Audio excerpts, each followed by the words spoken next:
뉴욕 증시의 흐름 속에서 국내 시장에 대한 투자 전략을 자세하게 잡아보겠습니다. 연결고리 오늘은요 유안타증권 송태현 과장 전화 연결해 보겠습니다. 과장님 안녕하세요. 네, 안녕하세요. 네, 자 그럼 과장님과 볼 첫 번째 주제부터 보겠습니다. 공개해 주시죠.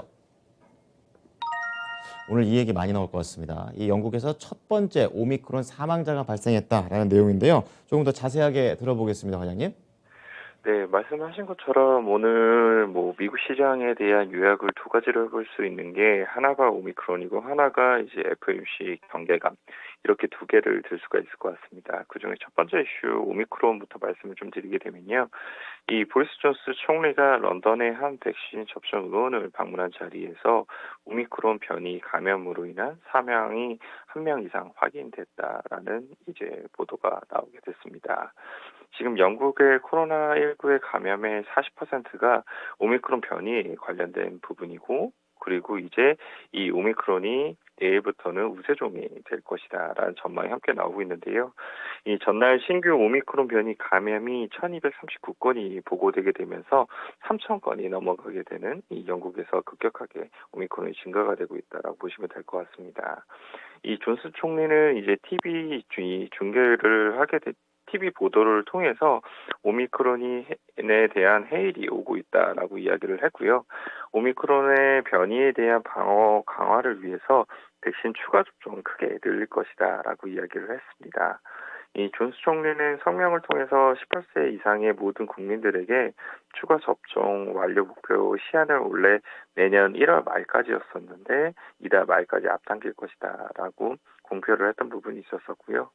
이렇게 이 영국에서 오미크론 관련돼서 사망자가 발생을 하게 되면서 상당 부분 경계감이 더욱더 올라가게 됐고 그에 따라서 영국 증시가 0.5% 정도 하락을 하는 부분이 있었습니다.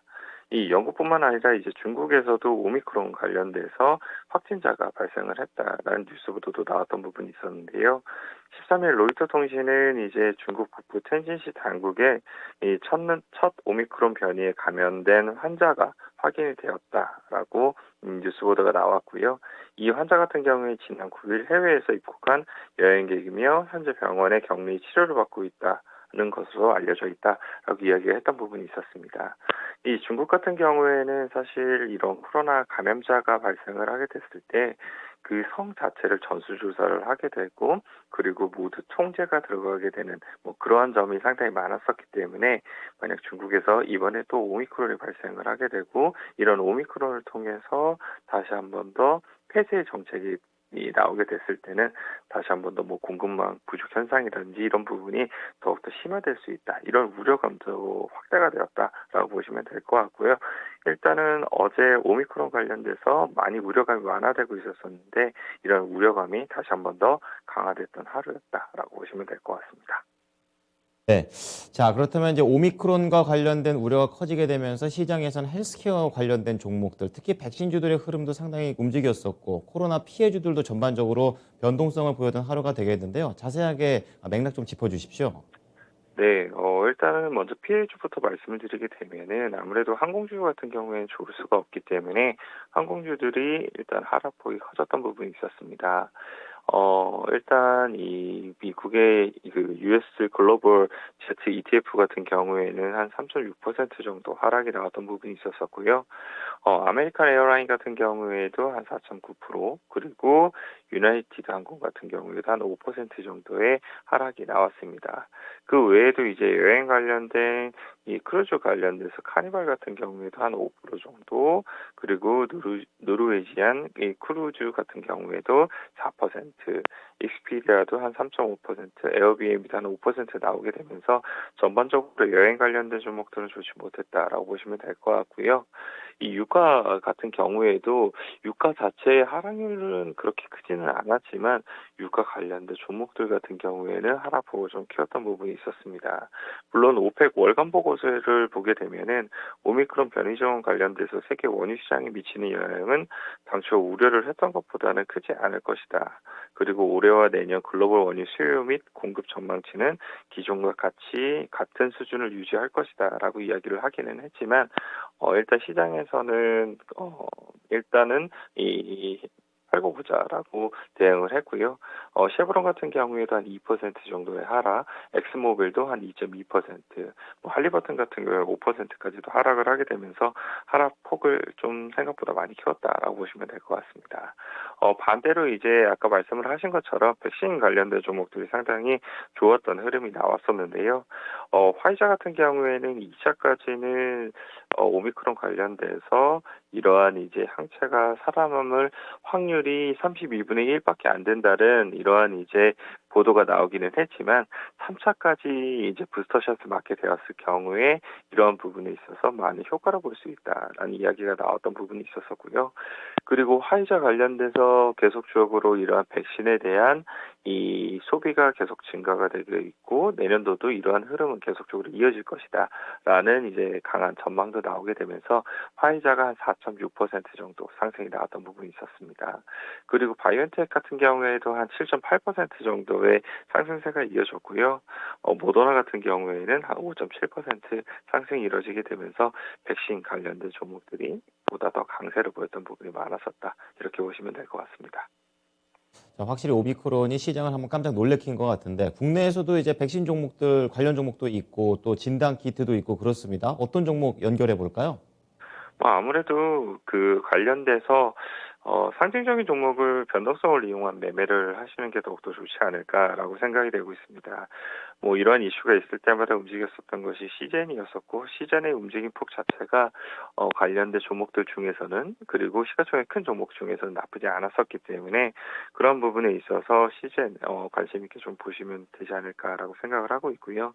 SK 바이오사이언스는 움직임폭 자체는 크지는 않기는 하지만 지금 이 주가가 조정을 받게 되면서 상당히 차트상으로 보게 됐을 때 하락 밴드까지 내려온 부분, 밴드의 하단까지 내려온 부분이 있는 것 같습니다. 그래서 SK 바이오사이언스는 이 정도 가격권에서는 충분히 접근을 해볼 만하다라고 생각을 해볼 수 있는 것 같습니다. 그리고 요즘 보게 되면은 이제 이 워낙 이제 병상에 대한 이러한 부족 현상이라든지 이런 부분이 나오게 되면서 집에서 이제 이 자가 치료에 대한 부분이 상당히 이야기가 더욱더 많이 나오고 있는데요.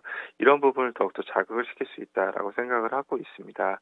그래서 인성정보라든지 비트컴퓨터 뭐 이런 종목들 같은 경우에도 오늘 추가적으로 변동성이 충분히 나올 수 있는 부분이 있다라고 말씀을 드릴 수 있을 것 같고요.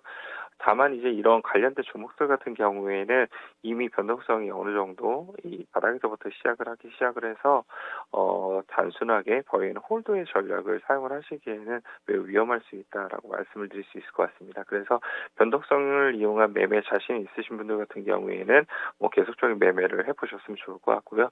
나는 그런 것에 조금 자신이 없고 내가 생각보다 주식을 시작하신 지 얼마 되지 않으셨다. 이러신 분들 같은 경우에는 아예 접근을 안 하셨으면 좋겠다. 이렇게 말씀드리도록 하겠습니다.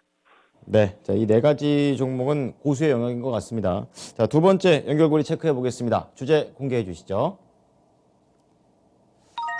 네, 시장의 또 하나의 화두입니다. FOMC 회의 전 위험자산 회피 현상, 이 차익 매물이 출회됐다라는 내용입니다. 우선은 보고 가자, 이런 느낌인 것 같은데요. 내용 전해 주시죠.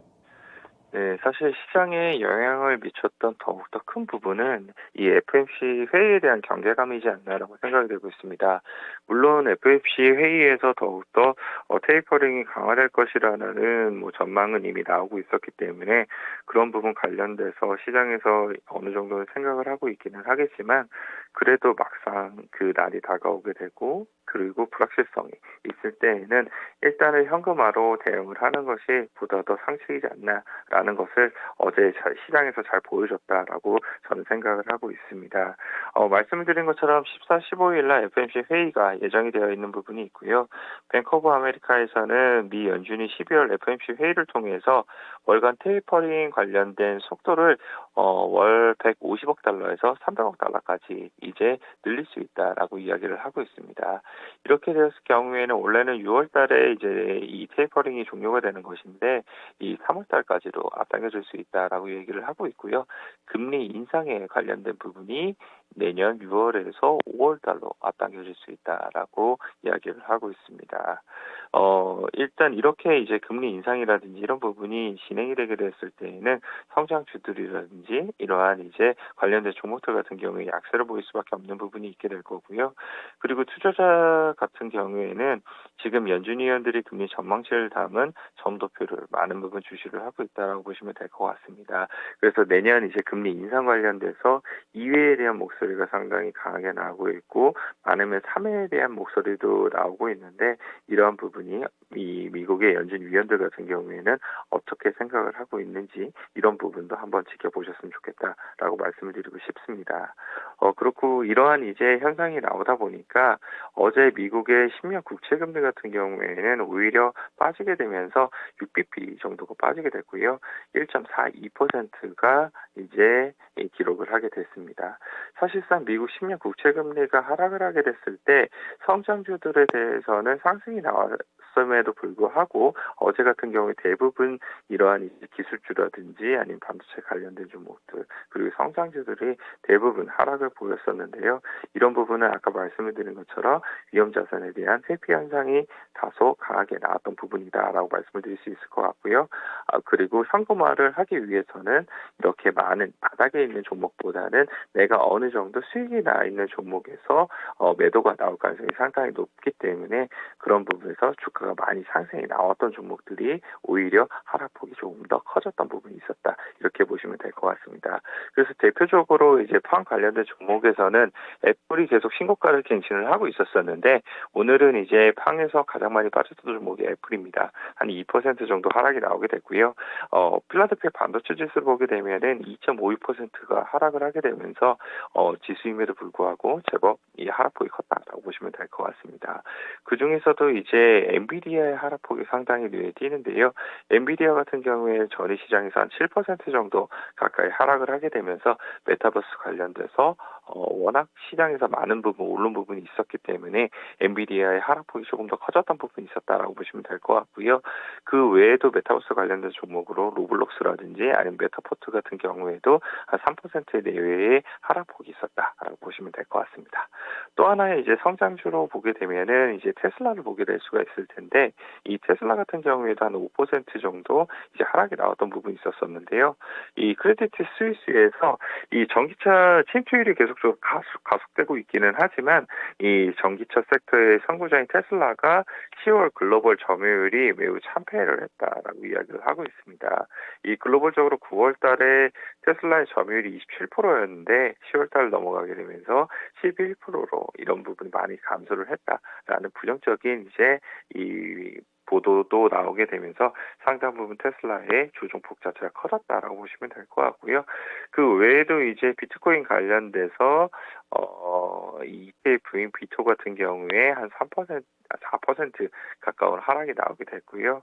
이 라이어 블록체인 같은 경우에도 한 6.3%, 스퀘어도 한 3% 정도 하락이 나왔습니다.